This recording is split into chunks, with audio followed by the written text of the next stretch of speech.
Lydia's hands shook as she stared at the massive iron gates, her chest tightening with each ragged breath.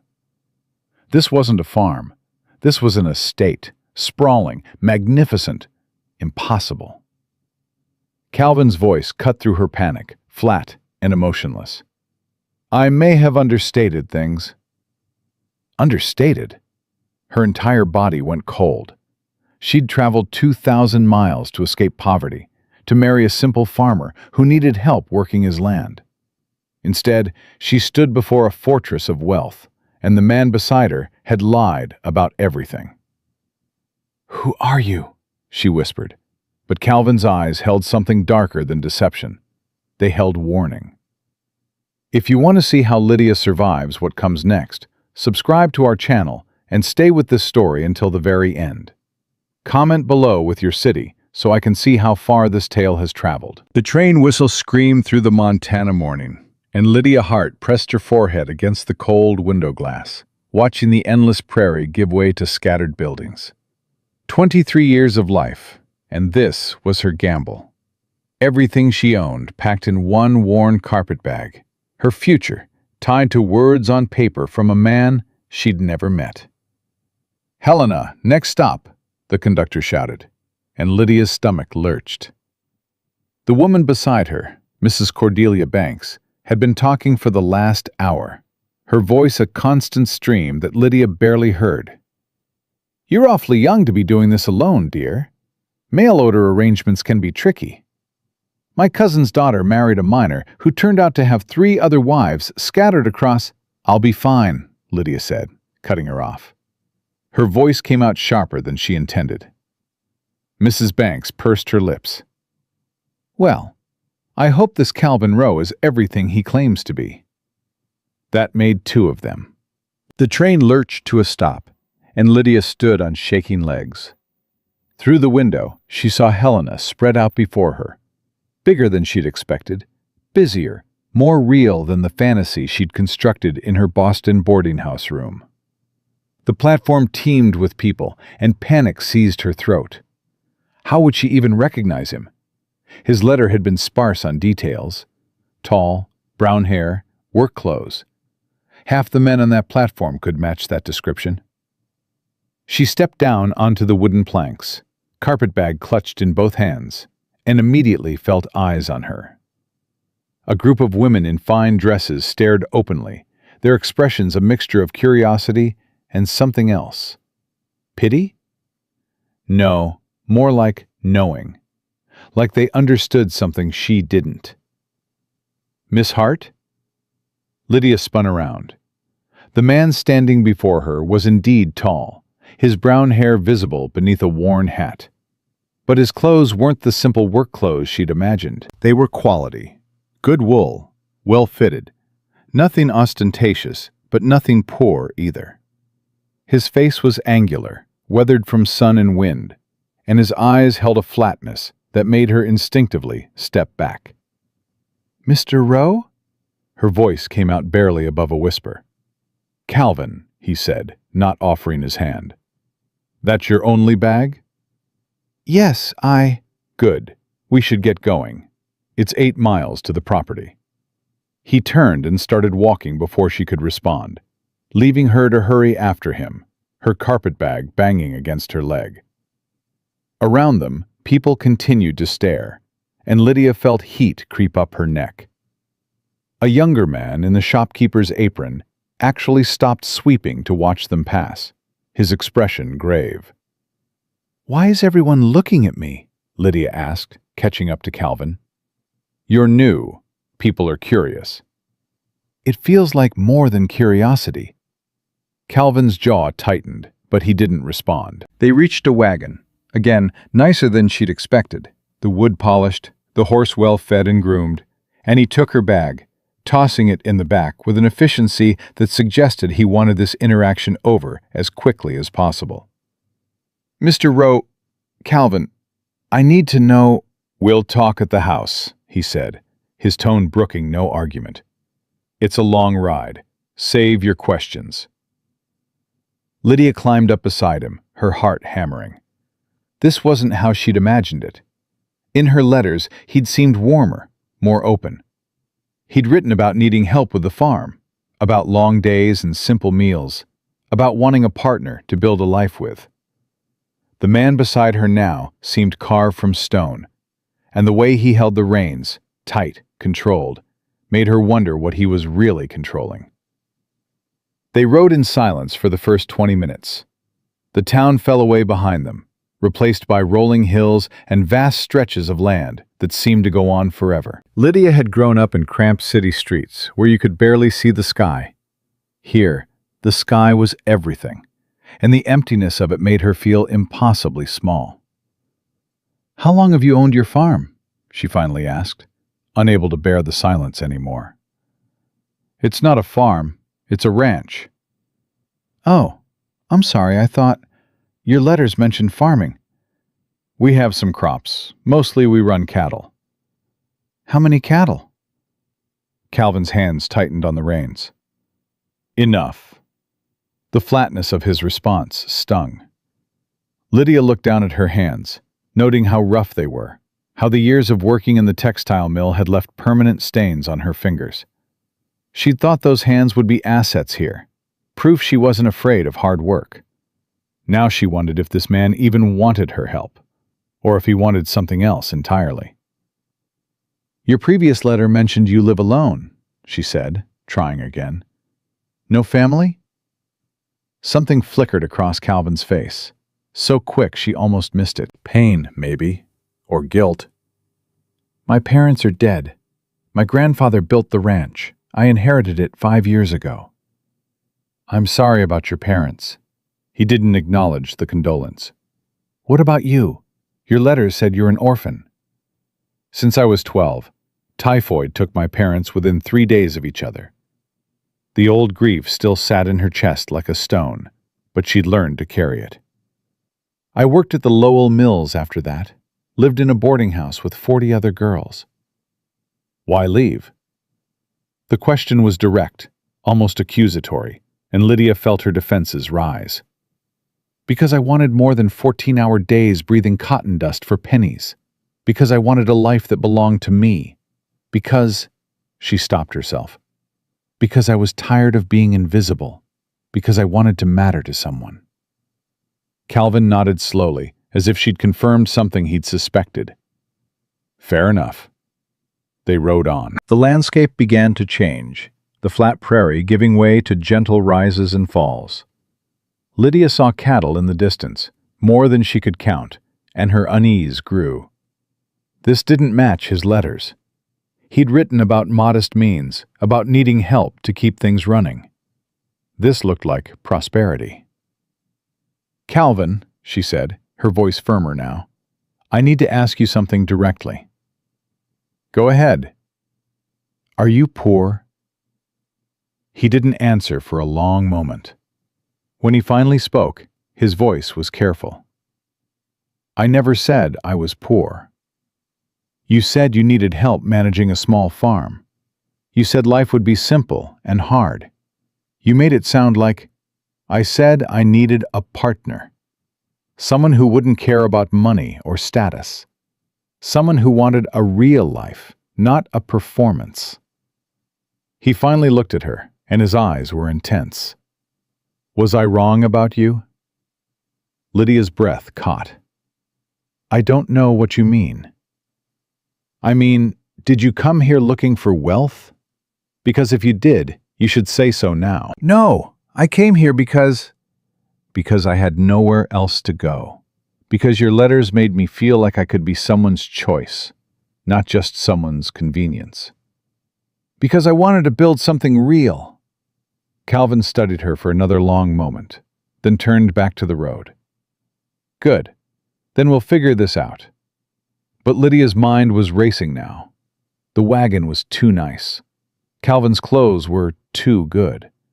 The ranch stretched out farther than any small farm should.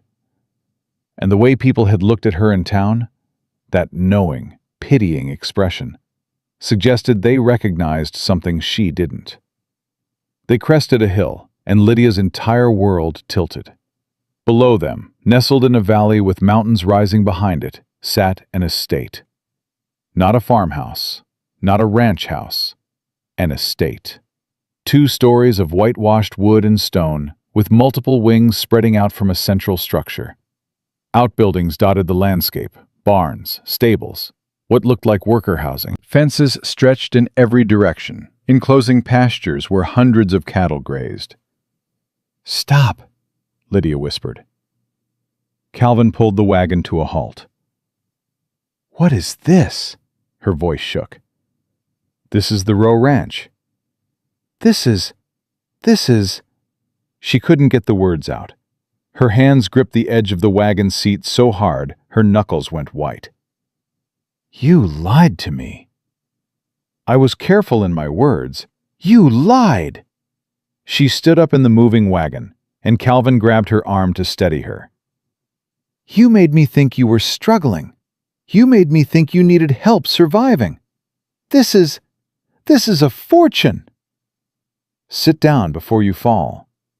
"Don't tell me what to do." But she sat anyway, her legs suddenly too weak to hold her. Tears burned her eyes, and she hated herself for it. "Why? Why did you lie?" Calvin's face had gone hard again. "Because I needed to know you were real." "Real? What does that even mean?" "It means..." He stopped, his jaw working. 3 years ago, I brought another woman here, Margaret Fielding. She answered my advertisement just like you did. She was beautiful and educated, and she said all the right things about wanting a simple life. His voice went flat, almost mechanical. The night before our wedding, she disappeared, vanished, no trace. The law came, they searched, they found nothing. She's been gone 3 years, and nobody knows if she ran away or if something worse happened. The blood drained from Lydia's face. "And you didn't think that was important information to include in your letters?" "I didn't want to scare you off." "Scare me?" Lydia couldn't breathe. "A woman disappeared from your property, and you thought the solution was to get another one?" "It's not like that." "Then what is it like? Because from where I'm sitting, this looks insane." She grabbed her carpet bag. "Take me back to town, right now." "Lydia, I said take me back." Calvin's hands tightened on the reins, but he didn't turn the wagon around. "I'll take you back tomorrow if you still want to go. But you should hear the whole story first. You should know what you're walking away from." "What I'm walking away from is a man who lies, and a house where women disappear." "Margaret was investigating something," Calvin said, his voice urgent now. "Something about the ranch's history, about how my grandfather acquired the land. She found documents, old letters, things that suggested..." He stopped, shaking his head. "I think someone wanted to keep those secrets buried. I think that's why she disappeared." Lydia stared at him. "You think someone killed her?" "I don't know, but I know she was scared the last few days. She kept saying someone was watching her. She hid things in the house, papers and notes, but when she vanished, those disappeared too." He finally looked at Lydia, and the pain in his eyes was real. "I need to know what happened to her. I need to understand what she found, and I think maybe you could help." "Help? I just got here. I don't know anything about..." "You're smart. Margaret's letters were smart too. But yours had something else. A determination. A refusal to accept things as they are." He gestured at the estate below them. "I don't need another society wife who'll turn this place into a showpiece. I need someone who can look at uncomfortable truths and not flinch. Someone who came from nothing and fought for everything. That's you, isn't it?" Lydia wanted to say no, wanted to demand he turn around right now. But something in his words caught at her. She had fought for everything. She had refused to accept the life the mill wanted to trap her in. And now, looking at this impossible estate, at this man who was either honest or dangerously manipulative, She felt that same fight rising in her chest. "One night," she said. "I'll stay one night, hear your story. And tomorrow you take me back to town with enough money for a train ticket home." Calvin nodded. "Fair enough." He started the wagon moving again, and they descended toward the estate. As they drew closer, Lydia could see more details. The quality of the construction, the careful landscaping, the signs of wealth that had been built over generations. This wasn't new money. This was power.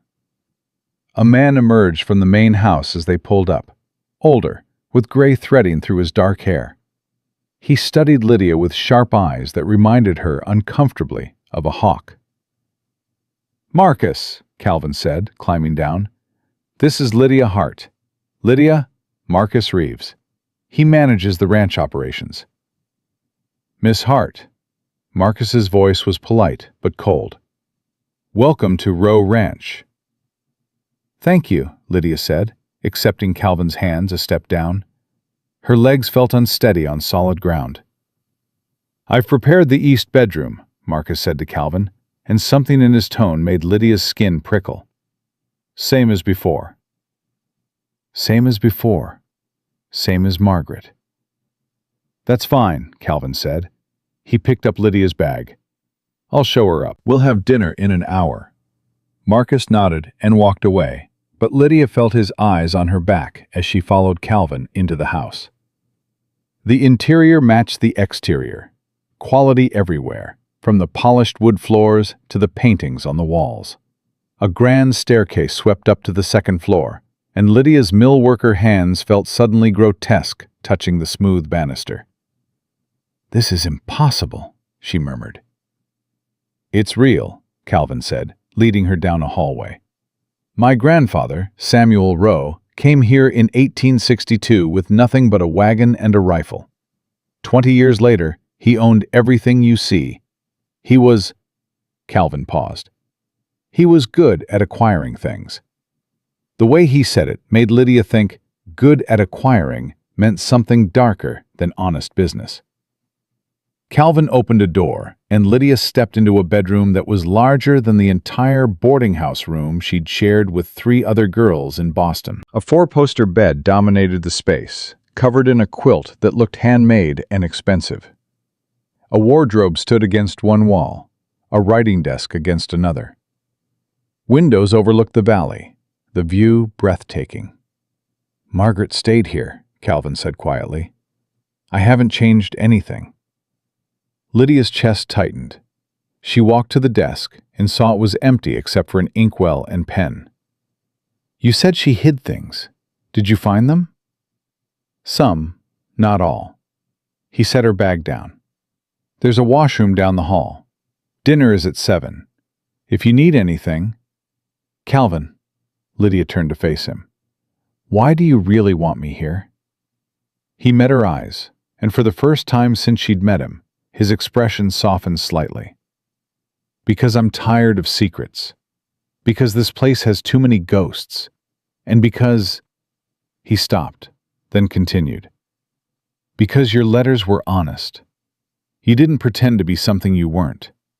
You said you were poor and desperate and determined. That's worth more than all of this." He gestured at the room. Then he left, closing the door quietly behind him. Lydia stood alone in Margaret Fielding's room, surrounded by luxury she'd never imagined, in a house built on secrets, engaged to a man who'd lied to bring her here. She should run. Every instinct screamed at her to grab her bag and walk back to town. Consequences be damned.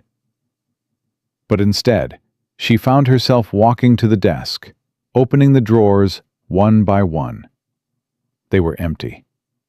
She checked the wardrobe, also empty. She knelt beside the bed, looking underneath, and found nothing but dust. Where would someone hide something in a room like this? Lydia sat on the edge of the bed, her mind racing. Margaret had been investigating the ranch's history. She'd found documents about how Samuel Rowe acquired his land. She'd been scared. She'd hidden things. and then she'd vanished. The implications settled over Lydia like a cold fog. She wasn't here by accident. Calvin had chosen her specifically because he thought she could uncover what Margaret had found. He needed someone from outside this world, someone with nothing to lose. The question was whether Lydia was willing to risk everything, including possibly her life, to uncover the truth. She thought about the women in the mill, their faces gray with exhaustion, their bodies breaking from the work. She thought about the boarding house, where 40 girls shared 2 bathrooms and ate watered-down soup for dinner. She thought about the life she'd left behind, a life where she'd been invisible, dispensable, forgotten. Here, in this impossible house, she mattered. For better or worse, she was part of something larger than herself. Lydia stood and walked back to the desk. She ran her hands along the underside, feeling for hidden compartments. Nothing. She checked the chair legs, the bed frame, every surface she could think of. Then she noticed the baseboard near the desk looked slightly different than the others. The wood was the same, but the gap between it and the floor was wider. Her heart racing, Lydia knelt and pressed gently on the board. It gave slightly. She pulled harder, and the baseboard came free, revealing a small, hollow space behind it. Inside was a folded piece of paper. Lydia's hands shook as she unfolded it. The handwriting was feminine, elegant, rushed. "They're watching. The old claims weren't legal. SR forced them out. Blood on this land. Trust no one. Not even—" The note ended there, as if Margaret had been interrupted. Lydia read it again, her pulse thundering in her ears. SR. Samuel Rowe. Force them out. Blood on this land. A knock at the door made her jump. She quickly folded the note and slipped it into her pocket, pressing the baseboard back into place. "Yes?" "Dinner, Miss Hart." It was Marcus's voice, cold and formal. "I'll be right down." She heard his footsteps retreat, and Lydia stood, smoothing her skirt with trembling hands. The note burned in her pocket like a brand. Margaret had discovered something about how Samuel Rowe built his fortune. Something illegal. Something violent. And someone, maybe someone in this very house, had made sure she couldn't tell anyone. Now Lydia was here, in Margaret's room, following the same dangerous path. The smart choice was to leave. Tomorrow morning, take Calvin's money, get on that train, and never look back. But Lydia Hart hadn't survived 23 years of poverty and loss by taking the smart choice. She'd survived by fighting, by refusing to disappear the way the world wanted her to. She touched the note in her pocket one more time, then walked to the door. Whatever secrets this house held, whatever had happened to Margaret Fielding, Lydia was going to uncover it, even if it killed her. She descended the stairs with Margaret's note burning against her skin, each step measured and deliberate, her hands steady on the banister, even as her heart hammered against her ribs. The dining room stretched before her like a stage, the long table set for 3, with china so fine it caught the lamplight and threw it back in fractured gleams. Calvin stood when she entered, his movements formal, almost rehearsed, and the older woman, seated at the far end of the table, turned to study Lydia with eyes that could have frozen water. "Lydia, this is my aunt, Eleanor Rowe," Calvin said. "She's lived here since my grandfather's time. Aunt Eleanor? Lydia Hart." "Miss Hart." Eleanor's voice carried the kind of refinement that came from money so old it had forgotten its origins. She was perhaps 60, her silver hair swept back in a severe style, her black dress expensive and unadorned. How lovely that Calvin has found another companion. Another. The word hung in the air like poison. "Thank you for having me," Lydia said, sitting in the chair Calvin pulled out. Her boarding house manners felt suddenly inadequate, her rough hands too visible as she spread the napkin across her lap. "Marcus tells me you came from Boston," Eleanor continued, her fork moving with precise, deliberate movements. "The mills, I understand." "Yes, ma'am, the Lowell mills." How industrious. The word dripped with condescension. "And what did you make?" "Cotton cloth, 12 hours a day, 6 days a week." Eleanor's eyebrows rose slightly. "How exhausting. You must find this quite the change." "I find it confusing," Lydia said, meeting her gaze directly. "Your nephew's letters suggested something rather different than what I've discovered." Calvin's fork clinked against his plate. "Lydia." "No, let the girl speak," Eleanor said, her smile sharp as a blade. "Honesty is refreshing. So rare these days." She turned back to Lydia. "What exactly did my nephew promise you, Miss Hart?" "A partnership, a simple life, honest work." "And instead, you found wealth." Eleanor took a sip of wine. "How disappointing for you." The mockery in her tone made Lydia's spine straighten. "I didn't come here for money. I came because I wanted to build something real." "Real?" Eleanor set down her glass with deliberate care. "Tell me, Miss Hart, do you know what's real? The mills where you worked, real. The poverty you fled, real. This?" She gestured at the opulent room. "This is what people build on top of reality to forget what it cost." "Aunt Eleanor," Calvin said, his voice tight with warning. "Oh, hush. The girl should understand what she's walked into." Eleanor's eyes never left Lydia's face. "My father, Calvin's grandfather, Samuel Rowe, came to this territory with nothing. Less than nothing. But he understood something most people don't. Land is power, and power requires sacrifice." Lydia's hand moved to her pocket, feeling the outline of Margaret's note. "What kind of sacrifice?" "The necessary kind." Eleanor picked up her fork again. "There were families here before us, you understand. Homesteaders, with their pathetic little claims, thinking they could build something permanent. My father showed them otherwise." "He forced them out," Lydia said, the words escaping before she could stop them. The room went silent. Calvin's face paled. Eleanor's fork stopped halfway to her mouth, and when she smiled, it was terrible. My, you've been busy for someone who arrived only this afternoon." Eleanor set down her fork with a soft click. "Tell me, Miss Hart, where did you hear such slander?" Lydia's heart raced, but she forced her voice steady. "I grew up poor, Mrs. Rowe.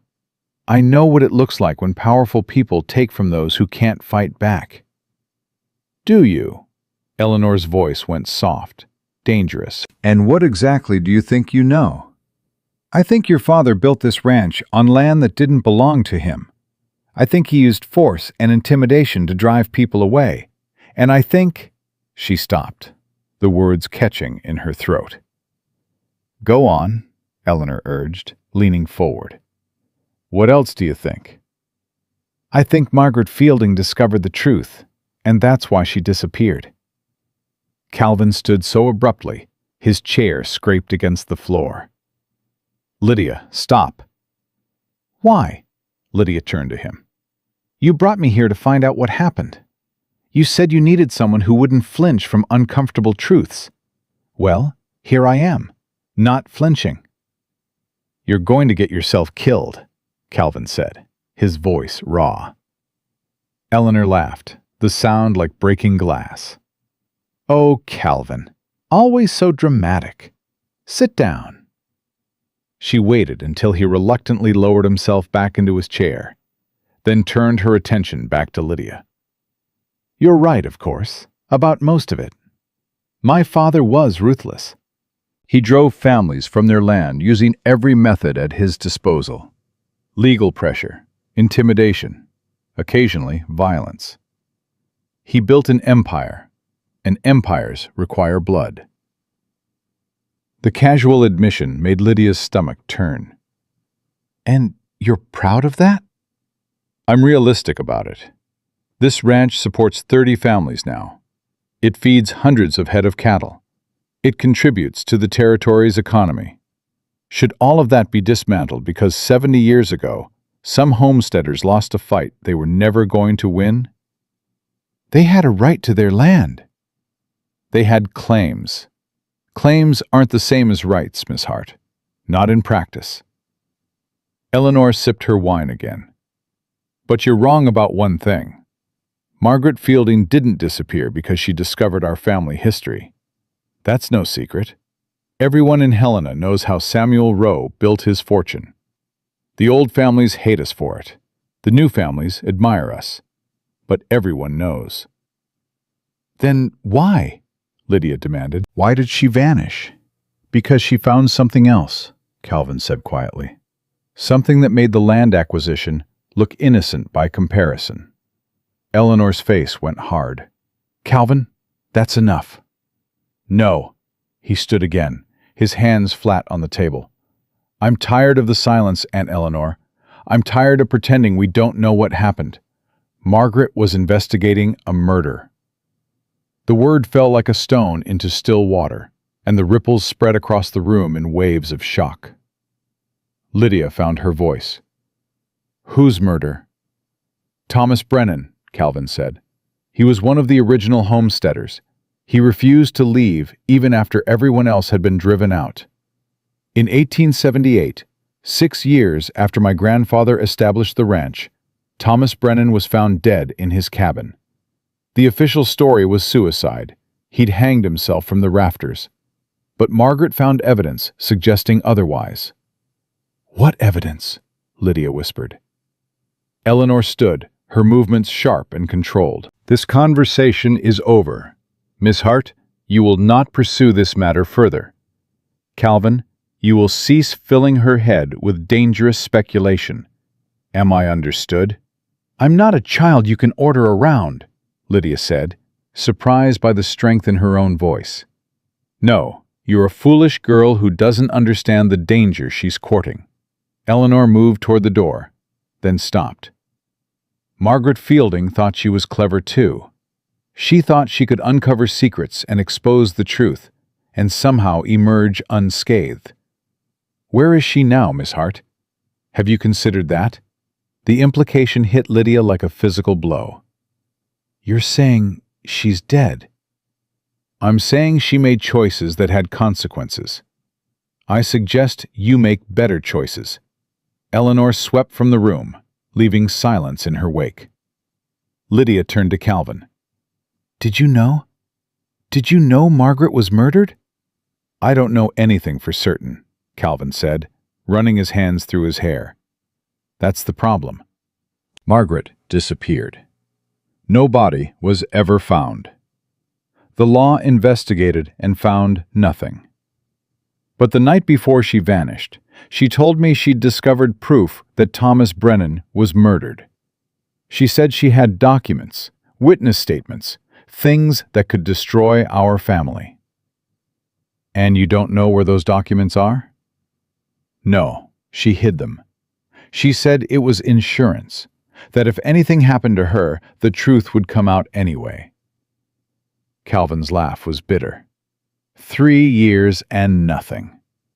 Either she took the documents with her when she ran, or whoever killed her found them first, Lydia finished. They stood in the silent dining room, the remains of dinner growing cold on the table. Lydia's mind raced, fitting pieces together. Margaret had found evidence of murder. She'd hidden that evidence. The night before the wedding, she'd disappeared. And now Lydia was here, in Margaret's room, following the same dangerous path. You should have told me all of this before I came, she said. Would you have come if I had? No. Exactly. Calvin moved closer, his voice urgent. But you're here now, and you're smart, and you're brave, and you don't owe this family anything. You can look at all of this with clear eyes. Or I can get on a train tomorrow and never look back. You could. Calvin studied her face. Will you? Lydia thought about the note in her pocket. They're watching. Trust No one. Even Margaret, with all her education and resources, hadn't been able to escape whatever darkness lived in this house. What chance did Lydia have? But then she thought about Eleanor's casual dismissal, her assumption that Lydia would simply obey and stay silent. She thought about a lifetime of being told what she could and couldn't do, where she could and couldn't go, what she could and couldn't ask. "I'll stay," she said, "but not because you want me to. Because I want to know the truth." Something shifted in Calvin's expression. Relief, maybe, or fear. "Then you need to understand something. My Aunt Eleanor controls this ranch. Not legally, it's mine by inheritance, but practically. The workers answer to her. Marcus answers to her. If she wanted someone gone, they'd be gone." "Are you saying she killed Margaret?" "I'm saying I don't know, and that terrifies me more than if I did know." He moved to the window, looking out at the darkening valley. "After Margaret disappeared, I went through my grandfather's papers.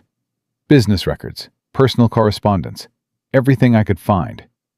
Most of it was ordinary. Sales receipts, contracts, letters to suppliers. But there were gaps. Whole years missing from the files. And whenever I asked Aunt Eleanor about it, she'd say the documents had been lost in a fire." "What fire?" "Exactly." Calvin turned back to her. "There was no fire. She's lying, and I can't figure out why." Lydia's hand went to her pocket again, feeling Margaret's note. She should tell Calvin about it. But Margaret's last words echoed in her mind. Trust no one. Even the man who claimed to love Margaret, who claimed to want the truth. Could he be trusted? Or was this all an elaborate trap? "I need to retire," Lydia said abruptly. "It's been a long day." Calvin nodded, disappointment flickering across his face. "Of course. I'll have breakfast sent up to your room in the morning. We can talk more then." Lydia left the dining room and climbed the stairs, acutely aware that the house around her held secrets in every shadow, lies in every corner. She reached her room and locked the door behind her, then stood with her back pressed against the wood, breathing hard. Margaret had been investigating a murder. She'd found evidence. She'd hidden it somewhere in this house. And then she'd vanished. Lydia pulled out the note and read it again by lamplight. The old claims weren't legal. S.R. forced them out. Blood on this land. Thomas Brennan. That had to be the blood Margaret meant. But where was the proof? A soft knock made her jump. "Who is it?" "Marcus Reeves, Miss Hart. I have fresh linens for your room." Lydia's instinct screamed danger, but she couldn't refuse without raising suspicion. She unlocked the door and opened it a crack. Marcus stood in the hallway, his arms empty. No linens. "What do you want?" Lydia asked, her hand tight on the doorknob. "To give you advice." Marcus's voice was low. "Leave. Tomorrow morning, first thing, tell Calvin you've changed your mind and leave." "Why?" "Because Margaret Fielding didn't listen to the same advice, and look what happened to her." Marcus glanced down the hallway, then back at Lydia. "I liked Margaret. She was kind to the workers, treated people with respect. But she couldn't leave well enough alone. She kept digging, kept asking questions, and one night she was gone." "Do you know what happened to her?" "No, and I've worked very hard to keep it that way." Marcus's expression was grave. "This ranch has darkness in it, Miss Hart. Old darkness that goes back to the beginning. Some things should stay buried." "Even murder?" Marcus flinched. "Especially murder. Thomas Brennan's death was 48 years ago. Everyone involved is long dead. What good does digging it up do now?" "It does Margaret good," Lydia said. "If someone killed her to keep that secret, don't they deserve to face justice?" "Justice," Marcus laughed bitterly. There's no justice in Montana territory for people like us, Miss Hart. There's only power. The Rows have power. We don't. That's the whole equation. Then help me change it. Marcus studied her for a long moment, something like pity in his eyes. You really believe that's possible, don't you? You think one poor girl from Boston can stand against a family that's controlled this valley for 70 years? Margaret was one girl too, and she got close enough to the truth that someone had to stop her. And where is she now? Marcus's voice hardened. Where is she, Miss Hart? Think about that before you go playing detective. He turned to leave, then stopped. The Brennan cabin is still standing, about 2 miles northeast of here. If you're determined to get yourself killed, you might as well start there. That's where Margaret went the day before she disappeared. He walked away before Lydia could respond, his footsteps echoing down the hallway. Lydia closed and locked the door again, her heart pounding. The Brennan cabin. Thomas Brennan, the homesteader who'd supposedly hanged himself. Margaret had gone there the day before she vanished. Lydia moved to the window and looked out across the dark valley. Somewhere out there, 2 miles northeast, stood a cabin that held answers. The problem was getting to it without being seen. She waited until the house grew quiet, until the lamps in the other windows went dark one by one. Then she changed into the simplest dress she owned, pulled on her worn boots, and slipped Margaret's note into her bodice. The stairs creaked under her feet, and she froze with each sound, waiting for doors to open, for voices to challenge her. But the house remained silent. She made it to the front door and eased it open, slipping out into the Montana night. The air was cold and sharp, carrying the scent of pine and cattle and something else, something wild and ancient that made her skin prickle. She'd grown up with gas lamps and cobblestones, with the constant noise of city life. This silence was absolute, broken only by the distant sound of cattle lowing and the whisper of wind through grass. Lydia oriented herself, trying to remember the layout she'd seen from the wagon. Northeast, 2 miles. She could walk that in less than an hour if she didn't get lost. She started walking, keeping to the shadows of the outbuildings, her eyes adjusting to the darkness. The moon was half full, providing just enough light to see by. She passed the stables, the workers' quarters, the equipment sheds, and then she was out in open country with nothing but starlight and determination to guide her. The land rose and fell in gentle waves, and Lydia's city-soft feet protested every step. But she pushed on, driven by something she couldn't name, anger at being lied to, curiosity about Margaret's fate, or maybe just the stubborn refusal to be another girl who disappeared into silence. After what felt like an eternity, she saw it, a small structure silhouetted against the sky, dark and lonely, and wrong somehow, like a wound in the landscape. The Brennan cabin. Lydia approached slowly, every sense alert. The cabin was smaller than she'd expected, just one room with a sagging roof and a door that hung crooked on its hinges. The windows were dark, the glass long since broken. She pushed open the door and it groaned in protest. Inside, moonlight filtered through the broken windows, illuminating a scene of abandonment. A table stood against one wall, a chair overturned beside it. The rafters stretched overhead, dark and threatening, and Lydia's mind filled with the image of Thomas Brennan hanging there, his body swaying in the dark. She shook the image away and began searching. Margaret had come here. She'd found something. What? Lydia ran her hands along the walls, feeling for hidden compartments, loose boards, anything that might conceal evidence. Nothing. She checked under the table, behind the rusted stove, in every corner she could reach. Then she saw it. Scratches on the floor near the far wall, as if something heavy had been dragged away repeatedly. She knelt and pressed on the floorboards. One of them gave slightly, just like the baseboard in her room. Her breath caught as she pried the board up, revealing a hollow space beneath.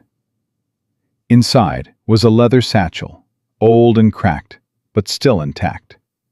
Lydia pulled it out with shaking hands and opened it. Inside were papers, dozens of them, some yellowed with age, others more recent. She couldn't read them in the darkness, but she could see handwriting, official-looking seals, what might be witness statements. This was it. This was what Margaret had found. Lydia was about to close the satchel when she heard it, the sound of hoofbeats approaching fast. Panic seized her throat. She'd been followed. Someone had seen her leave, tracked her here, and now... She grabbed the satchel and ran for the door, but it was too late. A figure on horseback appeared in the doorway, blocking her escape. "Well, well," Eleanor Rowe's voice cut through the darkness like a knife. "Just like Margaret. Couldn't resist, could you?" Lydia's grip tightened on the satchel, her mind racing through impossible options. Run deeper into the cabin. No, Eleanor would follow. Fight. Laughable against a woman on horseback. Surrender the evidence. Never. "Give me the bag, Miss Hart." Eleanor dismounted with the ease of someone who'd spent decades in the saddle, her boots hitting the ground with a soft thud that somehow sounded like a threat. "Why?" Lydia's voice came out steadier than she felt. "So you can destroy it like you destroyed Margaret?" Eleanor's laugh was sharp and cruel. "Destroyed Margaret? Oh, you stupid, stupid girl. I didn't destroy anyone." She stepped into the cabin doorway, blocking the moonlight. "Margaret destroyed herself, just like you're about to do." "I'm not giving you this." Lydia held the satchel against her chest. "Whatever's in here, whatever Thomas Brennan's murder proves." "Murder?" Eleanor's voice rose with genuine surprise. "Is that what you think this is about? Thomas Brennan's death?" She shook her head, and for a moment, something almost like pity crossed her face. Calvin's been feeding you the wrong story, hasn't he? Lydia's certainty wavered. He said Margaret found evidence of murder. She did, just not the murder you think. Eleanor moved closer, and Lydia backed against the wall. Thomas Brennan did hang himself, Miss Hart. I was 13 years old when it happened, and I saw them cut him down. He couldn't bear losing his land, couldn't face starting over, so he ended it. That's not the secret that got Margaret killed. Then what is? Eleanor's eyes glittered in the darkness. Open the satchel. Read the documents. But I warn you, once you know, there's no going back. You'll be just as trapped as Margaret was. Lydia's hands shook as she opened the leather bag and pulled out the first document. The moonlight was too dim to read clearly, but she could make out a date, 1876, and a signature at the bottom, Samuel Rowe. "Not here," Eleanor said. "Bring it back to the house. Read it properly. Then we'll talk about what you're going to do with what you learn." "Why would I trust you?" "Because if I wanted you dead, you'd be dead already." Eleanor's voice was matter-of-fact. "I've had 3 years to perfect the art of making people disappear, Miss Hart. The fact that we're having this conversation means I'm offering you a choice Margaret never got." "What choice?" "Come back to the house. Read the documents. Learn the whole truth. Then decide whether you want to be part of this family's future or become part of its past." Eleanor moved toward her horse. "You have until sunrise to make up your mind. After that, the choice gets made for you." She mounted and rode away, leaving Lydia alone in the dark cabin with a satchel full of secrets and a terror so profound it made her knees weak. She should run, take the evidence and run to Helena, find the law, expose everything. But Eleanor's words echoed in her mind. Once you know, there's no going back. Lydia clutched the satchel and started the long walk back to the ranch house, every shadow a potential threat, every sound making her jump. The 2 miles felt like 20, and by the time the house came into view, her feet were bleeding and her hands were numb from gripping the leather bag. She slipped through the front door, expecting Eleanor to be waiting, but the house was silent. No lamps burned, no footsteps echoed. Lydia climbed the stairs to her room, locked the door, and lit every lamp she could find. Then she spread the documents across the bed and began to read. The first was a land deed dated 1876, transferring ownership of the Brennan property to Samuel Rowe. Nothing unusual about that, except the signature at the bottom wasn't Thomas Brennan's. It was a woman's hand. Sarah Brennan. Lydia pulled out the next document, a marriage certificate. Thomas Brennan and Sarah Mitchell, married 1869. Then a birth certificate. James Brennan, born 1870. Her hands moved faster now, pulling out letter after letter. The handwriting was the same throughout. Sarah Brennan's flowing script, growing more desperate with each page. Mr. Rowe, I'm begging you to reconsider. My husband's death has left us with nothing. The land is all we have. Please don't take it from us. Mr. Rowe, James is only 8 years old. Where will we go? What will we do? You promised my husband you'd help us if anything happened to him. Mr. Rowe, I have no choice but to accept your terms. God forgive me. Then a contract, dated 3 months after Thomas Brennan's death. Sarah Brennan agrees to transfer all land holdings to Samuel Rowe in exchange for passage to California and the sum of $50. $50 for hundreds of acres of prime Montana land. Lydia's stomach turned. This was the secret. Not murder, extortion. Samuel Rowe had waited until Thomas Brennan killed himself, then preyed on his widow and child, forcing them off their land for pennies. But there was more. She kept reading, her horror growing with each document. A letter from Sarah Brennan, dated 1880, 4 years after she'd left Montana. Mr. Rowe, James is dead. The fever took him last month.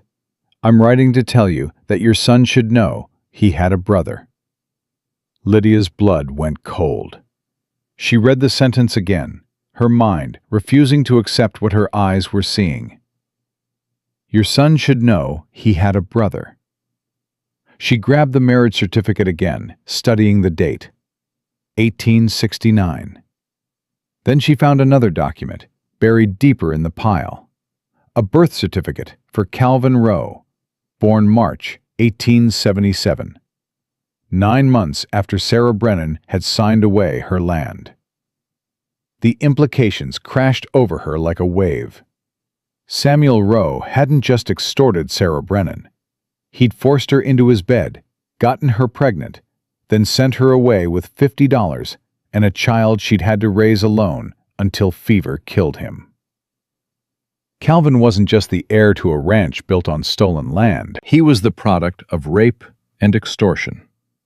Lydia sat on the edge of the bed, the documents scattered around her like evidence at a trial. This was why Margaret had disappeared. She'd discovered that Calvin's entire existence was built on his grandfather's crimes. She'd found proof that the Rowe family fortune was soaked in more than just blood. It was soaked in violence against women, against children, against anyone too weak to fight back. A soft knock made her jump. Lydia, it's Calvin. Please let me in. She gathered the documents quickly, shoving them back into the satchel. Go away. I know Eleanor found you at the cabin. I know you have the papers. Let me explain. Explain what? That your grandfather raped a widow and stole her land? That you're the bastard son of a woman he destroyed? Her voice broke. There's nothing to explain, Calvin. It's all right here in black and white. Silence. Then, you read the letters. Every word. Then you know I'm not really a Rowe. Not in any way that matters. His voice was muffled through the door. My father, the man I thought was my father. He raised me, but he always hated me. Now I know why. I was the living proof of what his father had done. Despite everything, Lydia felt a stab of pity. When did you find out? 6 months ago. I was going through the estate papers after my aunt started acting strange, keeping things from me. I found letters my grandmother had written to my grandfather, confronting him about Sarah Brennan, about the child. A pause. About me. Lydia unlocked the door and opened it. Calvin stood in the hallway, his face drawn and exhausted, and for the first time she saw him clearly, not as the mysterious rancher who'd lured her here, but as a man trapped by secrets he'd never asked for. Margaret found these documents, Lydia said. She knew the truth about you. Yes. And you let her go on thinking you were legitimate? You let her believe she was marrying into honest wealth? No. Calvin stepped into the room. I told her everything. The day before our wedding, I showed her all of it. The rape, the extortion, the way my grandfather built this empire on the backs of people he destroyed. I thought she deserved to know what kind of family she was joining. What did she say? She said she needed time to think. She took the documents, said she wanted to study them, understand the full scope of what had happened. She promised she'd be back in the morning with her decision. Calvin's voice went hollow. She never came back. Eleanor said Margaret destroyed herself. What did she mean? Calvin moved to the window, his back to Lydia. Margaret didn't just want to understand the documents.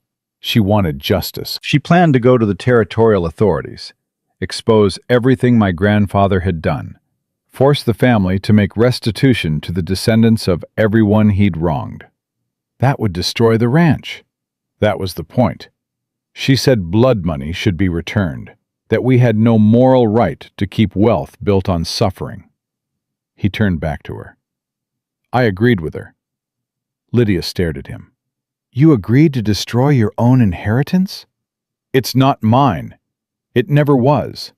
I'm the son of a woman my grandfather raped. Everything I have, everything I am, it's all stolen. The anguish in his voice was raw and real. I told Margaret to do it. I told her to expose us, burn it all down. I was ready to walk away from everything. Then why didn't she? Because Eleanor stopped her. The words hung in the air like a death sentence. Lydia's hand went to her throat. Eleanor killed her. I don't know. But the next morning, Margaret was gone, and so were all the documents, except the ones you just found. Eleanor told me Margaret had second thoughts, that she'd taken the evidence and fled rather than go through with the exposure. But I never believed it. Margaret wasn't a coward. You think Eleanor murdered her to protect the family? I think Eleanor would do anything to protect this ranch. It's all she's ever known, all she's ever cared about. She was 13 when my grandfather started building his empire. She watched him break families, steal land, rape women, and she learned that power matters more than morality. Of course she'd kill to keep it. Lydia sank onto the bed, her mind reeling. Why bring me here? Why go through this whole charade of finding another bride? Because I'm a coward. Calvin's voice was bitter. After Margaret disappeared, I told myself I'd let it go. I'd accept Eleanor's story, run the ranch, live with the guilt. But I couldn't. Every day I thought about Margaret, about what had happened to her, about the truth buried somewhere on this property. So I did what I did before. I advertised for a bride, hoping maybe someone else could do what I couldn't. Find the truth. Find the courage. He met her eyes. You're braver than I am, Lydia. You came from nothing, and you're still willing to fight. I came from everything, and all I can do is hide. Before Lydia could respond, footsteps sounded in the hallway. Eleanor's voice called out, I know you're both in there. Come downstairs. We need to settle this. Calvin's face went pale. Don't go. Why? She's going to kill me anyway, isn't she? Might as well face it head on. Lydia grabbed the satchel and walked to the door. Are you coming, or are you going to hide up here? Something flickered in Calvin's eyes. Shame, maybe, or the first stirrings of defiance. But then my brother, Calvin's father, took over, and he was worse, meaner. He took my father's cruelty and added his own spite. Is that why he hated me? Calvin asked quietly. He hated you because you weren't his, because every time he looked at you, he saw proof that his father had committed the one sin he couldn't forgive. Not the rape, but the weakness of leaving evidence behind. Eleanor drank her whiskey in one swallow. When he died 5 years ago, I thought finally I could control the narrative. Keep the ranch profitable, keep the workers employed, bury the past where it belonged. Then Margaret showed up, Lydia said. Then Margaret showed up. Eleanor poured herself another glass. She was so righteous, so certain that exposing the truth would somehow make things better. I tried to reason with her. I showed her the books, showed her how many families depended on this ranch for their livelihoods. I explained that destroying us wouldn't bring back the dead or undo my father's crimes. She didn't care. So you killed her. Eleanor's laugh was sharp and surprising. No, Miss Hart, I didn't kill her. I offered her exactly what I'm about to offer you. What? A partnership.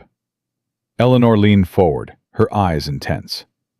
Calvin doesn't want this ranch. He never has. He's too consumed by guilt to run it properly. But you're practical. You understand that the world isn't black and white. You know that sometimes you have to work with what you've got, instead of burning it all down. Lydia's mouth went dry. You want me to help you cover up your father's crimes. I want you to help me move forward. Yes, my father was evil. Yes, this ranch was built on stolen land and broken families. But it exists now. It employs people, feeds cattle, contributes to the territory. We can't change the past, but we can control the future. Eleanor pushed a key across the table. That opens my father's study. Inside are documents that prove everything. Every land theft, every act of violence, every crime committed to build this place. I'm giving you access to all of it. Why? Because Margaret made a mistake. She thought she had to choose between exposing us and joining us. But there's a third option. Reshape us. Take the power this ranch represents and use it for good. Make restitution to the families my father destroyed. Change how we operate. Build something honest on top of the dishonest foundation. Lydia stared at the key. And if I refuse? Then you'll disappear, just like Margaret. Not because I'll kill you, I won't. But because you'll run, just like she did. And you'll spend the rest of your life looking over your shoulder, wondering when the truth you're carrying will get you killed. Margaret ran? Calvin's voice was sharp.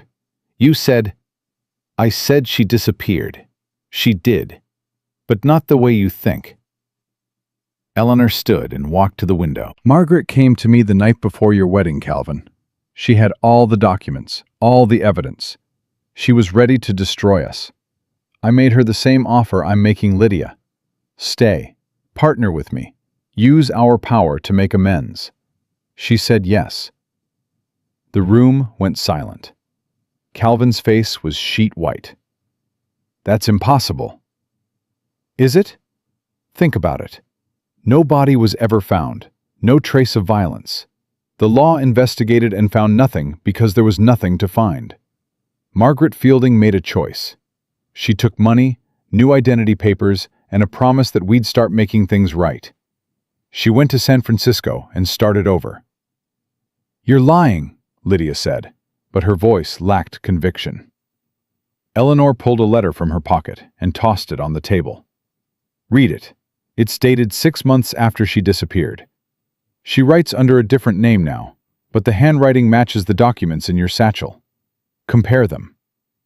Lydia grabbed the letter with shaking hands. The handwriting was elegant, educated, and identical to the notes Margaret had left in the baseboard and the cabin.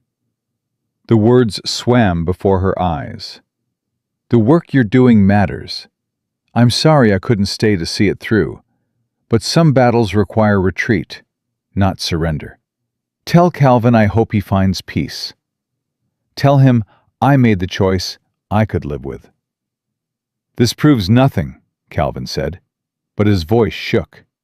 "You could have forced her to write this." "I could have, but I didn't." Eleanor sat back down. "Margaret is alive, Calvin. She chose survival over martyrdom. And now Lydia has the same choice." Lydia's mind raced. If this was true, if Margaret had really run rather than die, then everything she'd believed about this house, about Eleanor, about the danger she faced, it was all wrong. But if it was a lie, if Eleanor had killed Margaret and forged this letter, then sitting here discussing partnership was the last mistake Lydia would ever make. "I need proof," Lydia said. "Real proof that Margaret is alive." "Then go to San Francisco and find her." Eleanor pulled out another piece of paper. "This is her address, the name she's using. If you verify she's alive and well, will you come back and take my offer seriously?" Lydia looked at Calvin. His face was a mask of confusion and hope and fear. "What do you want to do?" He stopped, his voice breaking. "I want to know if the woman I was going to marry is alive. If there's even a chance." "Then we go to San Francisco," Lydia said. She turned to Eleanor. "Give us 2 weeks. If we find Margaret alive, if she confirms your story, we'll come back and discuss your offer. If we find anything else—" "You won't," Eleanor said with absolute certainty. "Margaret Fielding is alive because I let her live, just like I'm letting you live. Remember that when you're making your decision." The train rocked beneath them as Montana gave way to Idaho, and Lydia watched Calvin's reflection in the window glass, his jaw tight with tension that hadn't eased since they'd left the ranch 3 days ago. He hadn't spoken more than a dozen words since Helena, and the silence between them felt like a living thing, pressing down with the weight of everything unsaid. "You don't believe Eleanor?" Lydia said finally. It wasn't a question. Calvin turned from the window, his eyes bloodshot from lack of sleep. "I don't know what I believe anymore. 3 years I spent thinking Margaret was dead, mourning her, hating myself for not protecting her. And now," his voice cracked, "now Eleanor tells me she just left, walked away, chose money over justice, over me. Maybe she chose survival over death. Or maybe Eleanor's lying and we're walking into a trap."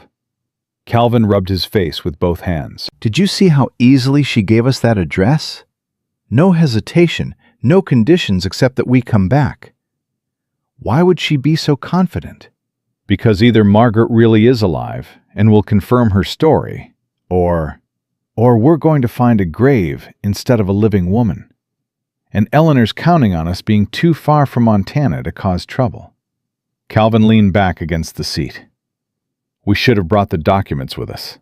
Left them with a lawyer, with instructions to release them if we don't return. Eleanor would never have let us leave with them. You know that." Lydia had thought about the satchel every moment since they'd locked it in Calvin's safe. "Besides, if Margaret really is alive, the documents don't matter. Eleanor said she's been making restitution, changing how the ranch operates. Maybe that's true. And maybe it's all lies, wrapped in more lies." Calvin's voice went hard. "My whole life is a lie, Lydia. My name, my inheritance, my existence. It's all built on rape and theft. Why should I expect anything else from the people who raised me?" The bitterness in his words made Lydia's chest ache. She'd spent 3 days watching him unravel, the confident rancher replaced by a man who didn't know who he was anymore. Part of her wanted to comfort him, tell him that he wasn't responsible for his grandfather's sins. But another part, the part that remembered Eleanor's cold calculation, the ease with which she'd admitted to her father's crimes, warned her not to trust anyone, not even Calvin. The conductor called out San Francisco, and Lydia's heart began to hammer. Within hours, they'd know the truth. Margaret Fielding was either alive and well, confirming Eleanor's story, or she was dead and buried, making Eleanor a liar and a murderer. They stepped off the train into a city so different from Montana that Lydia felt dizzy. The crowds, the noise, the crush of humanity after days of open prairie. It was almost like being back in Boston, except the air smelled of salt and fish instead of factory smoke. Calvin hailed a cab, giving the driver an address in a neighborhood called Russian Hill. Eleanor said she runs a boarding house for working women, he said as they rattled through streets that climbed impossible grades. Calls herself Mrs. Sarah Mitchell. Lydia's breath caught. Sarah Mitchell? That was Sarah Brennan's maiden name. I know. Calvin's face was pale. Either Eleanor's playing an elaborate game, or Margaret really did know the whole story and chose that name deliberately. The boarding house was a narrow, three-story building wedged between similar structures.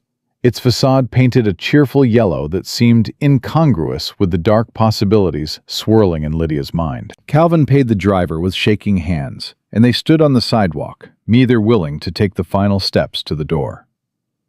"What if she's not here?" Lydia whispered. "Then we find a cemetery and start looking at gravestones." Calvin's voice was flat. "Come on." He knocked, and the door opened almost immediately. The woman who answered was young, perhaps 20, with flour dusting her apron and curiosity in her eyes. "Can I help you?" "We're looking for Mrs. Mitchell," Calvin said. "Sarah Mitchell." "Mrs. Mitchell's in the kitchen. Who should I say is calling?" Calvin opened his mouth, then closed it. "How did you introduce yourself to a woman who disappeared from your life 3 years ago?" "Tell her it's Calvin Rowe, from Montana." The girl's eyes widened slightly. "Wait here." She disappeared down a hallway, and Lydia heard voices, too low to make out words. Then footsteps, quick and light, approaching the door. The woman who appeared was beautiful, dark-haired and elegant even in a simple house dress, with intelligent eyes that went wide with shock when she saw Calvin. "My God, you actually came." It was Margaret Fielding, alive, breathing, real. Calvin made a sound like he'd been punched in the stomach. "You're alive." "Of course I'm alive." Margaret stepped back, gesturing them inside. "Come in, quickly, before the neighbors start gossiping." She led them to a small parlor and closed the door firmly. "I can't believe Eleanor actually told you where to find me. I thought she'd keep that secret to her grave." "She said," Calvin's voice broke, "she said you chose to leave, that she gave you money and papers and you just left me."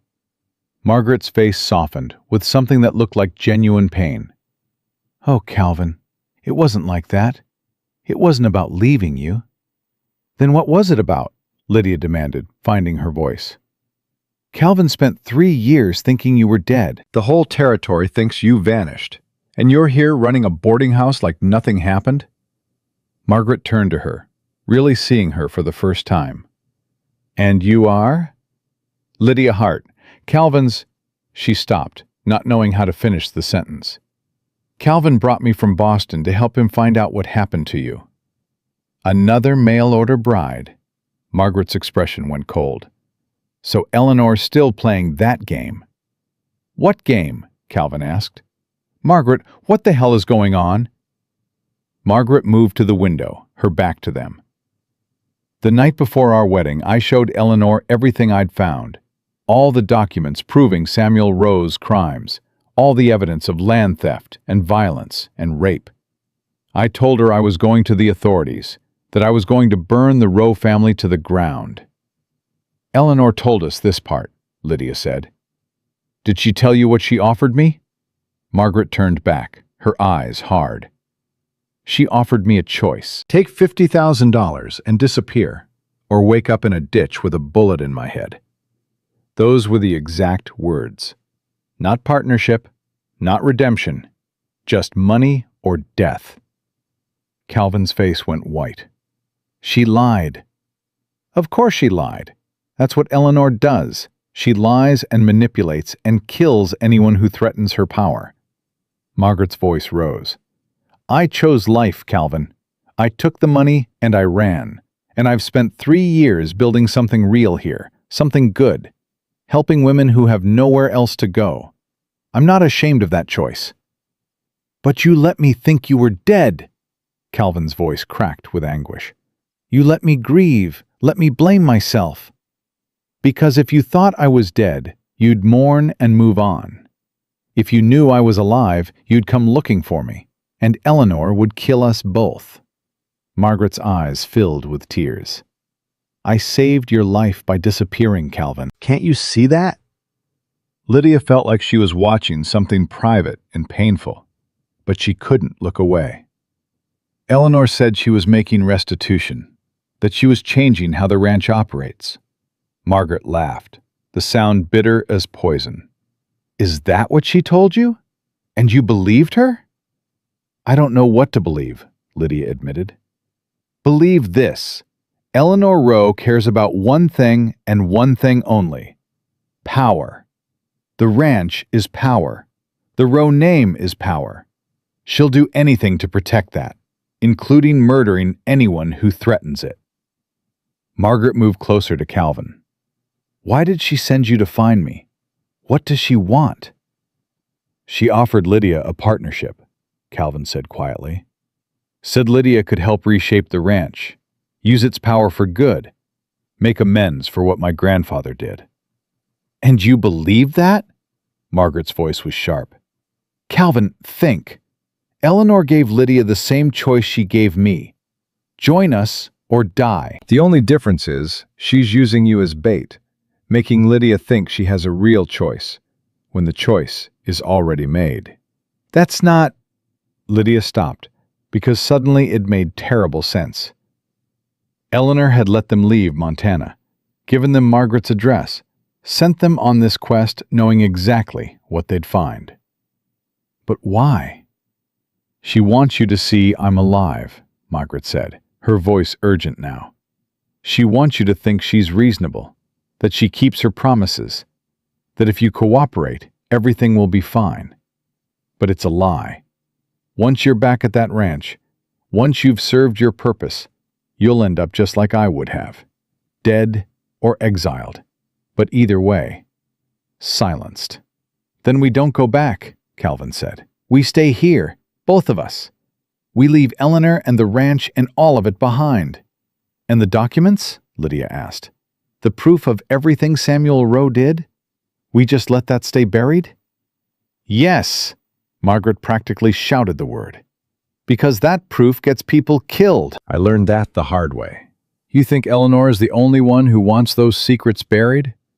There are families in Montana who profited from Samuel Rowe's crimes, who bought stolen land and built their own fortunes. If the truth comes out, it doesn't just destroy the Rowes, it destroys half the territory's founding families. That's why the law never investigated my disappearance too closely. They didn't want to know what I'd found. Lydia's mind reeled. You're saying the entire territory is complicit? I'm saying power protects power. Always has, always will. Margaret sank into a chair. I thought I could change that. I thought exposing the truth would matter. But all it did was put a price on my head and force me into exile. So we do nothing?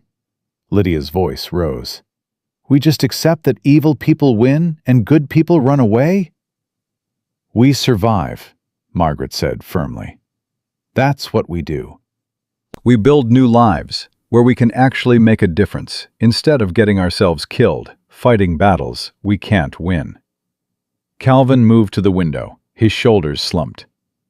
My grandfather raped Sarah Brennan, forced her off her land, got her pregnant, and sent her away to die in poverty. And everyone just accepts that, lives with it, profits from it. The world is ugly, Calvin. I'm sorry you had to learn it this way, but yes, that's how it works. Margaret's voice softened. But you don't have to be part of it anymore. Stay here, both of you. Start over. Lydia thought about the boarding house, about the young woman who'd answered the door with flour on her apron, about Margaret's claim that she was helping women who had nowhere else to go. It was good work, honest work, the kind of life Lydia had imagined when she'd first answered Calvin's advertisement. But it wasn't enough. I can't, Lydia heard herself say. I can't just walk away knowing what I know. Then you're a fool, Margaret said, but there was sadness in her voice. The same fool I was 3 years ago. Maybe, Lydia turned to Calvin, but I came to Montana because I was tired of being invisible. Tired of accepting the way things were just because that's how they'd always been.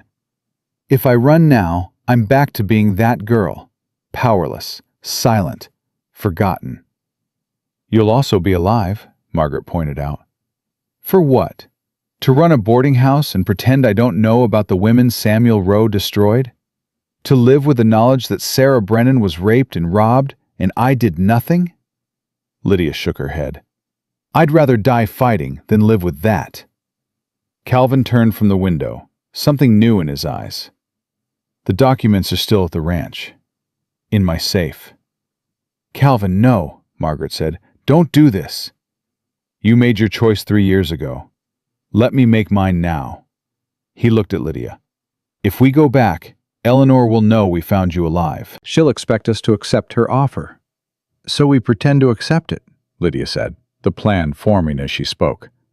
We go back, we act grateful for her generosity, we make her think we're cooperating. And while we're doing that, we find a way to get those documents out and into the right hands. There are no right hands. Margaret stood, her face flushed with frustration. Don't you understand? I tried this. I had lawyers ready, federal authorities I thought I could trust. But when I started making inquiries, that's when Eleanor made her move. The people I thought would help me were the same people who warned her I was coming. Then we go higher, Lydia said. The territorial governor, the federal government in Washington. Someone who doesn't have a stake in keeping Montana's secrets buried. You're going to get yourselves killed, Margaret's voice broke. Both of you. And I'll have to live knowing I could have stopped it. Calvin moved to Margaret and took her hands gently. You already saved my life once by leaving. Don't ask me to spend the rest of it running from the truth. Margaret pulled her hands away, tears streaming down her face. I loved you, Calvin. Did you know that? Not the ranch, not the Rowe name. You. The man who was willing to give up everything for justice. But that man was going to die, so I chose to save him the only way I could. I know, Calvin said softly. And I love you too. Enough to let you go, if that's what you need. But I can't let Lydia face this alone. Lydia's not your responsibility. Maybe not, but she's the only person who's looked at all this ugliness and still chosen to fight. That makes her braver than either of us. Calvin turned to Lydia. If you're going back, I'm going with you. Not to protect you. I don't think you need protecting. But because someone should witness what happens when a mill worker from Boston takes on a Montana cattle empire. Lydia felt something shift in her chest, a warmth that had nothing to do with the San Francisco sun streaming through the windows. We could die. Probably, Calvin agreed. But at least we'll die knowing we tried. Margaret made a sound of frustration and despair. You're both insane. We're both tired of running, Lydia corrected. She stood and extended her hand to Margaret. Thank you for telling us the truth, for being alive, for building something good here. Margaret took her hand reluctantly. "If you die, I'll never forgive myself. If we die, we won't be around to care." Lydia managed a small smile. "But if we survive, you should come back. Help us make the restitution real instead of another one of Eleanor's lies." "One disaster at a time," Margaret said, but something like hope flickered in her eyes. They left the boarding house with the afternoon sun slanting across San Francisco's hills, and Calvin stopped on the sidewalk, looking back at the yellow facade. She really is alive. For so long I thought... I know. Lydia touched his arm gently. But she made her choice, and now we have to make ours. We could stay, Calvin said, but his voice lacked conviction. We could build a life here, safe from Eleanor and the ranch and all of it. We could, Lydia agreed. Is that what you want? Calvin was quiet for a long moment. No, I want to know who I really am beyond the lies. I want to face what my grandfather did and try to make it right. And I want... He stopped, color rising in his face.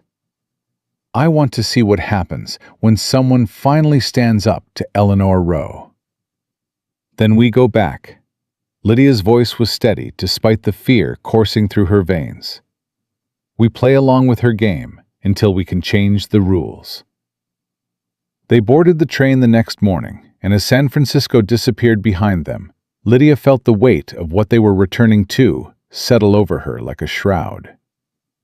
Eleanor would be waiting, confident in her power, certain that seeing Margaret alive would make them compliant. But Eleanor had miscalculated. She'd sent them to see what happened to people who fought the Rowe family, thinking it would teach them to submit. Instead, it had taught them something else entirely. That survival wasn't the same as winning, and that sometimes the only way forward was through the fire. We need a plan, Calvin said, as Montana drew closer. Eleanor will expect us to fall in line, accept her partnership offer. We can't just walk in and demand the documents. So we don't demand. We cooperate. Lydia had been thinking about this for 3 days. We tell her we understand now, that seeing Margaret alive proved she's reasonable, that we want to help her reshape the ranch's legacy. And she'll believe that? She'll want to believe it. That's different. Lydia watched the landscape roll past. People who have power for too long start to think they're invincible. Eleanor thinks she's already won because she let Margaret live, and she's offering us the same deal. She won't expect us to refuse. What do we do once we have her trust? We find allies, workers on the ranch who knew what Samuel Rowe did and hated it. Families in Helena who lost land to the Rowes. People who've been waiting for someone to stand up and fight. Lydia turned to Calvin. Your grandfather built an empire by making enemies. We're going to find those enemies and give them a reason to fight back. Calvin's expression shifted to something like admiration. You've been planning this. I've been surviving my whole life by watching powerful people and learning how they think. Eleanor's not that different from the mill owners in Boston. She believes her money and position make her untouchable. But even empires fall when enough people push back at once. The train pulled into Helena as the sun set, painting the sky the color of blood. Marcus was waiting with the wagon, his face carefully neutral as they loaded their bags. Mrs. Rowe is eager to hear about your trip, he said, not quite meeting their eyes. I'm sure she is, Lydia replied. The ride back to the ranch felt longer than before, tension building with each mile. When the estate came into view, Lydia saw Eleanor standing on the front porch, backlit by lamplight, waiting. Calvin helped Lydia down from the wagon, his hand lingering on hers for just a moment. Ready? No, Lydia said honestly, but I'm doing it anyway. They walked up the steps together, and Eleanor's smile was sharp as a knife. Welcome home. I trust San Francisco was illuminating? Very, Calvin said. Margaret looks well. I'm glad to hear it. Come inside.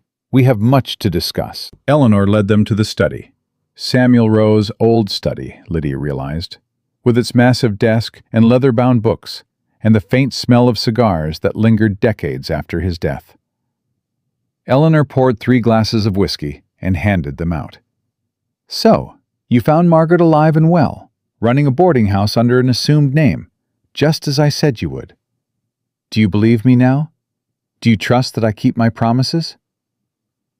Lydia took a sip of whiskey, letting it burn down her throat before she answered. I believe Margaret is alive. I believe you gave her money to disappear. What I don't believe is that you're trying to make amends. Eleanor's smile widened. Oh, I like you, Miss Hart. You're not easily fooled. All right, let's speak plainly. I'm not making amends because I feel guilty.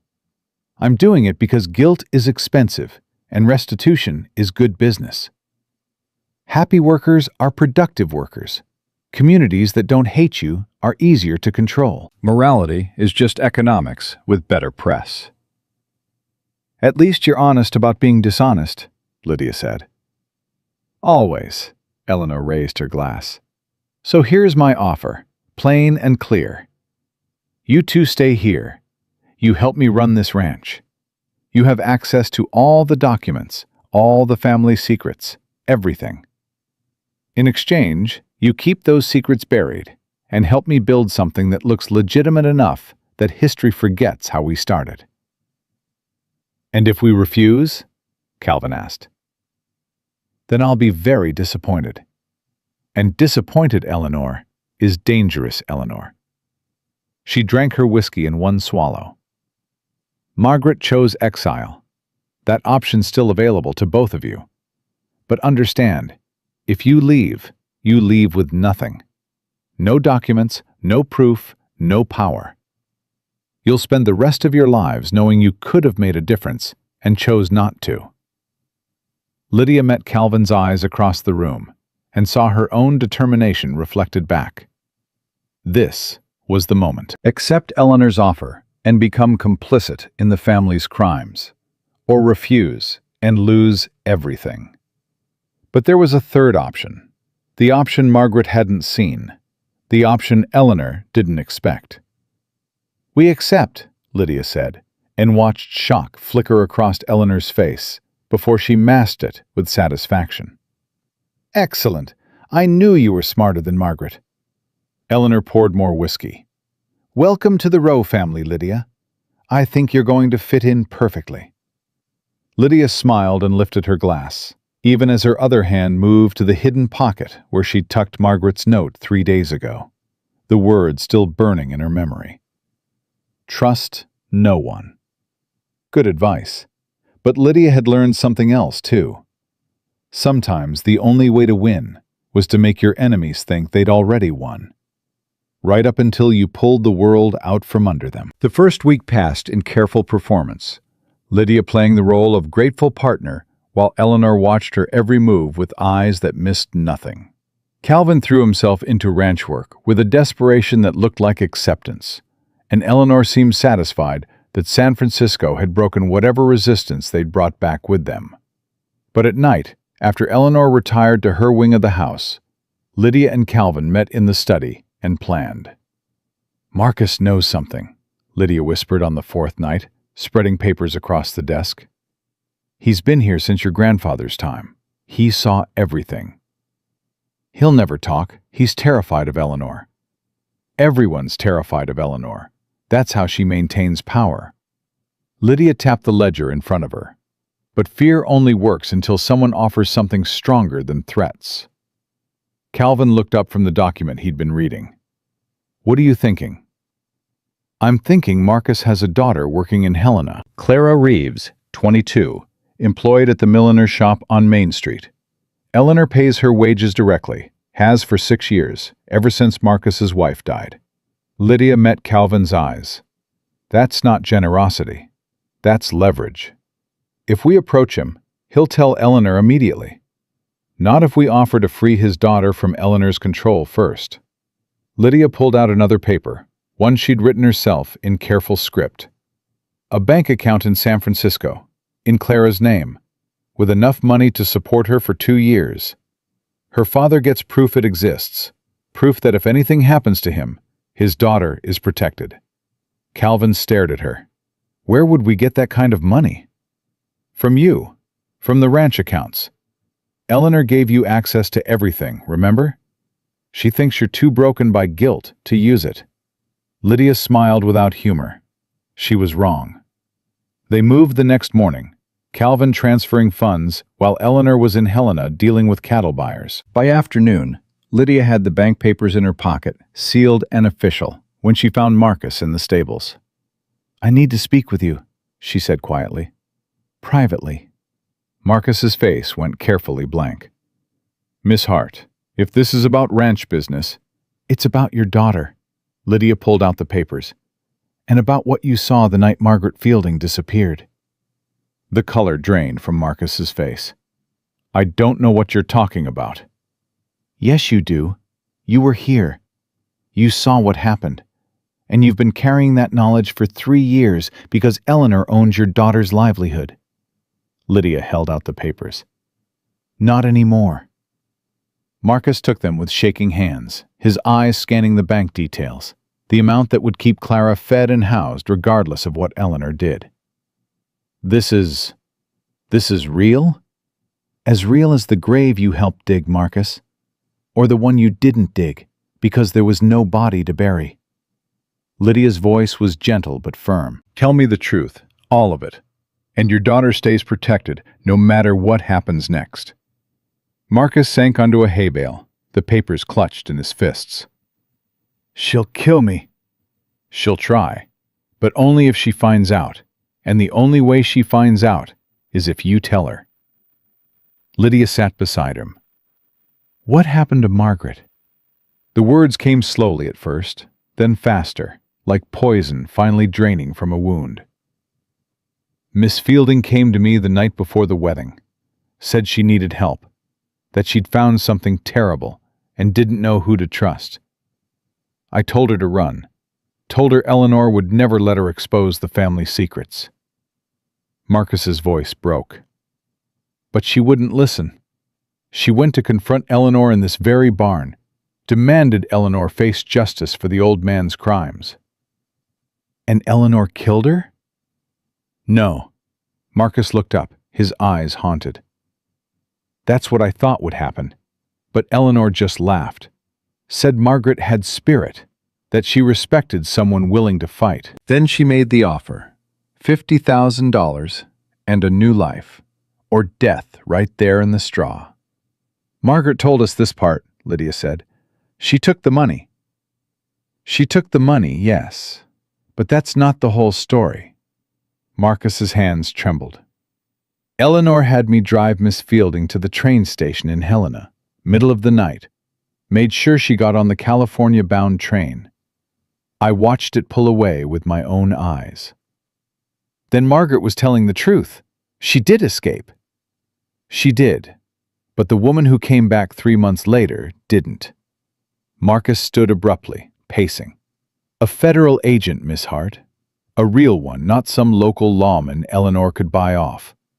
She came asking questions about Margaret Fielding's disappearance. Showed me a letter Margaret had sent from San Francisco, asking for help investigating the Rowe family." Lydia's blood went cold. "Margaret contacted the authorities after she left?" "She did more than contact them. She sent them everything. Copies of documents, names of witnesses, evidence of land theft going back 50 years. The agent said it was enough to bring criminal charges against the family." Marcus turned back to her. "But the agent never filed those charges. She came to the ranch, talked to Eleanor in private for 2 hours, and when she left, she looked like she'd made a deal with the devil." "What kind of deal?" "I don't know, but the investigation stopped. The federal interest went away. And 2 weeks later, I heard that agent got promoted to a position in Washington." Marcus's voice was bitter. "Eleanor didn't just silence Margaret. She silenced the whole federal government. Lydia felt the floor shift beneath her. Everything Margaret had said in San Francisco, everything Lydia had planned, it was all based on the assumption that someone in authority would care about Samuel Rowe's crimes. But if Eleanor could buy off federal agents, if the corruption went that high, then there was no authority to turn to. There has to be someone, Lydia said, more to herself than Marcus. Someone who can't be bought. Maybe, but you won't find them before Eleanor finds out what you're doing. Marcus pushed the bank papers back toward her. Take these. Protect my daughter some other way. I can't help you. You already have. Lydia stood, leaving the papers in his hands. Keep them. You earn them just by telling the truth. She found Calvin in the house, in Samuel Rowe's old study, surrounded by ledgers and land deeds and the accumulated documentation of 70 years of theft. We have a problem. He looked up, and she told him everything Marcus had revealed. The color drained from his face as she spoke. Then we can't go to the authorities, he said when she finished. Anyone we approach, Eleanor can buy or threaten into silence. Not anyone. Lydia pulled out a piece of paper and started writing. We can't go to the authorities, but we can go to the people. The newspapers. Not the Helena papers. Eleanor probably owns those too. But the big city papers. The ones in New York and Chicago and San Francisco that love a scandal about corrupt Western territories. Eleanor will sue them for libel. Let her try. By the time the lawsuits work through the courts, the story will be everywhere. Public pressure does what private justice can't. Lydia wrote faster, the plan crystallizing as she put it to paper. We send the documents to 3 papers simultaneously. We include witness statements from workers on the ranch. Marcus isn't the only one who saw things. We name names, dates, crimes. We make it impossible to ignore. Calvin moved beside her, reading over her shoulder. Eleanor will know it came from us. Of course she will.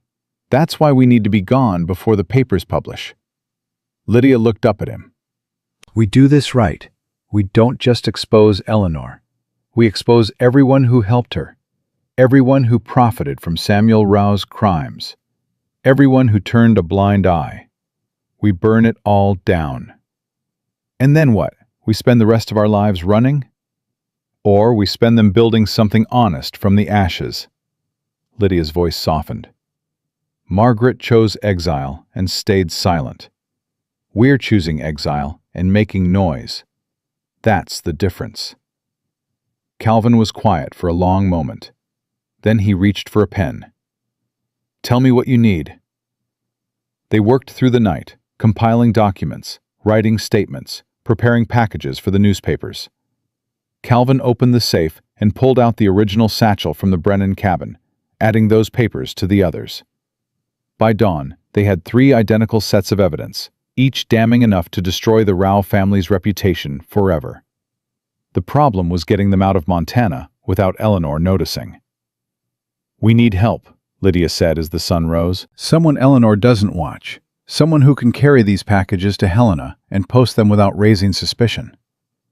Who? The answer came to Lydia with sudden clarity. The workers' children.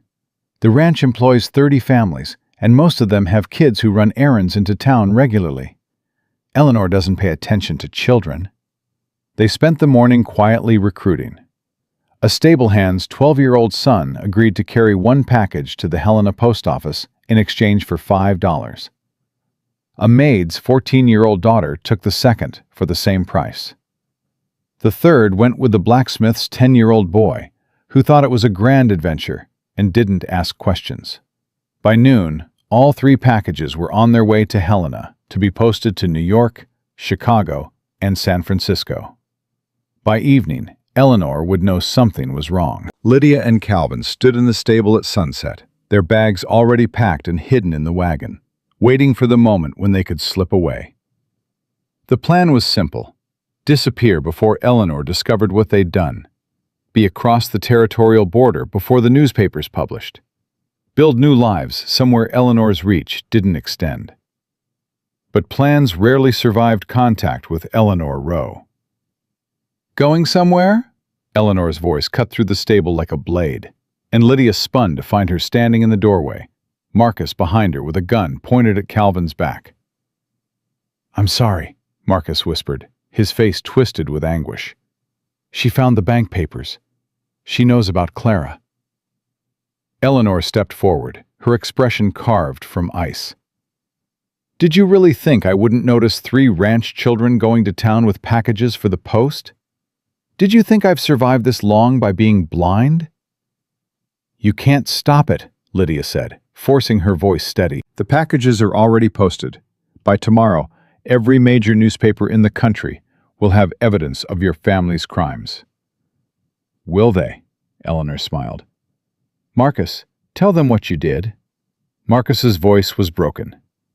"I sent a telegraph to Helena, told the postmaster to hold all outgoing mail from the ranch until Mrs. Rowe could inspect it personally. The packages are sitting in his office right now, waiting for Eleanor to collect them." The hope Lydia had been carrying shattered. "You betrayed us." "He saved his daughter," Eleanor corrected. "I made it very clear what would happen to Clara if he didn't cooperate. Family loyalty is powerful, Miss Hart. You should have remembered that before you tried to turn my people against me." Calvin moved in front of Lydia, his hands raised. "Let her go. This was my idea. Punish me, not her."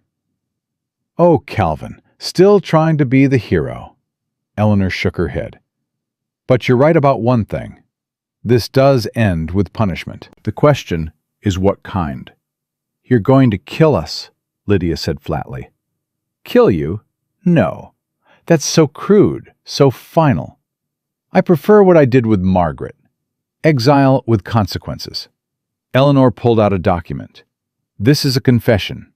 You'll both sign it, admitting that you came here to defraud the Rowe family, that you fabricated documents to make false claims about Samuel Rowe's business practices, that everything you've said is lies motivated by greed."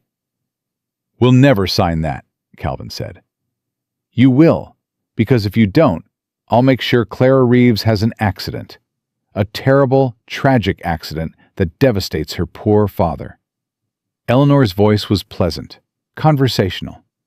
"Then I'll do the same to every family on this ranch that you tried to recruit.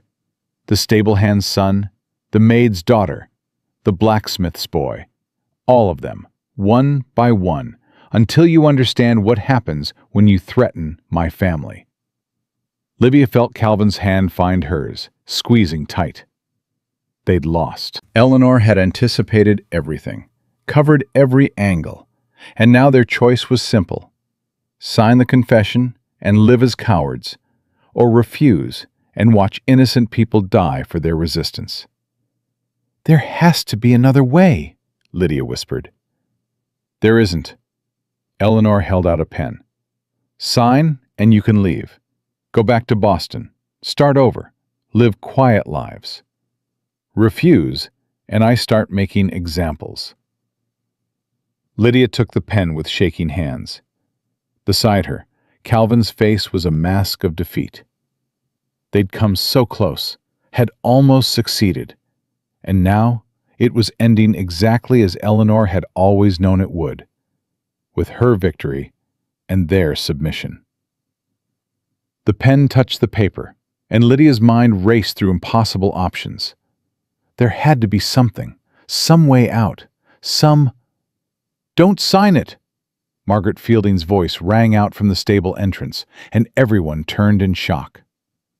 Margaret stood there, dressed in traveling clothes, holding the leather case, her face set with determination. "Don't sign anything, Lydia." Eleanor's composure cracked for the first time. "What are you doing here?" "What I should have done 3 years ago. Standing up instead of running away." Margaret walked into the stable, and Lydia saw she wasn't alone. Behind her stood a man in a federal marshal's badge, and behind him, 3 more armed men. "Marshal Thomas Brennan," the man said, his voice carrying the weight of authority. "I'm here to arrest Eleanor Rowe for extortion, conspiracy, and obstruction of justice." Eleanor's face went white. "Brennan, you're..." Thomas Brennan's grandson, yes. The marshal's smile was cold. My grandfather didn't commit suicide, Mrs. Rao. He was murdered by your father. My family spent 50 years gathering proof, waiting for the right moment to act. Miss Fielding's evidence from 3 years ago gave us what we needed, but she asked us to wait, to build an airtight case that couldn't be dismissed or bought off. We've been investigating you for 36 months, Mrs. Rowe. Every bribe you've paid, every threat you've made, every law you've broken, we have it all. Margaret stepped forward, pulling documents from her case. I didn't run away and stay silent, Eleanor. I ran away and worked with the federal government to build a case against you. Every letter I sent from San Francisco went straight to Marshal Brennan's office. Every piece of evidence Lydia and Calvin found, I was ready to corroborate. The telegraph to the postmaster, Lydia said, understanding dawning. Marcus played his part perfectly, Margaret said. We needed Eleanor to think she'd won, to make her threats explicit in front of witnesses. She gestured to the marshal. Everything she said in this stable in the last 5 minutes was recorded by a stenographer outside. That's conspiracy to commit murder, Mrs. Rowe. That's enough to hang you. Eleanor's face transformed from shock to rage. You lying, manipulative... I learned from the best, Margaret said calmly. You taught me that power protects power, so I found more power than yours. Marshal Brennan's been building a case against Montana territorial corruption for a decade.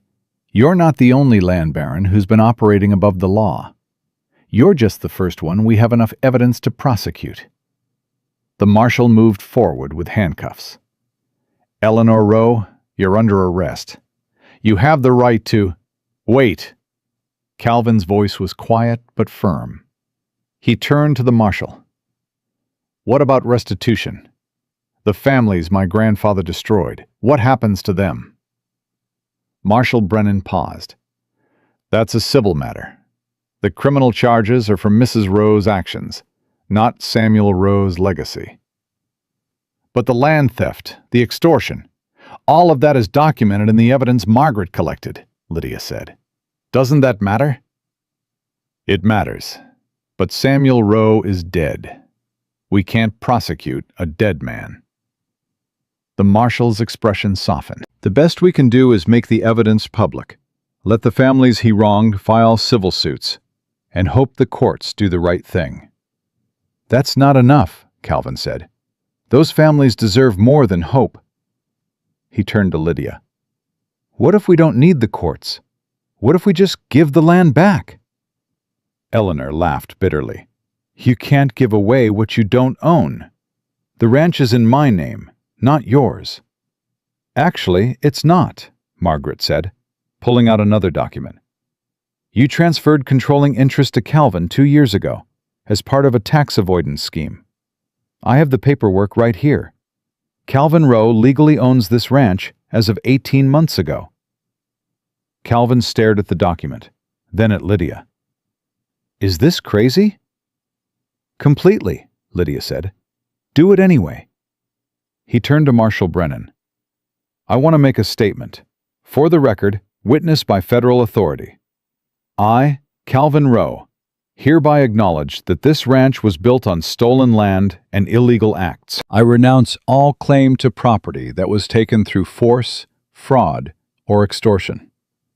I'm transferring ownership of the disputed parcels back to the descendants of the original homesteaders, to be administered by a trust that will ensure fair distribution. You can't do this, Eleanor hissed. That's the entire ranch. You'll have nothing. Good, Calvin said simply. I don't want anything built on my grandfather's crimes. Marshal Brennan pulled out a notebook. I'll need that in writing, son. You'll have it. Calvin looked at Marcus, who still stood with the gun, though it now hung loose in his grip.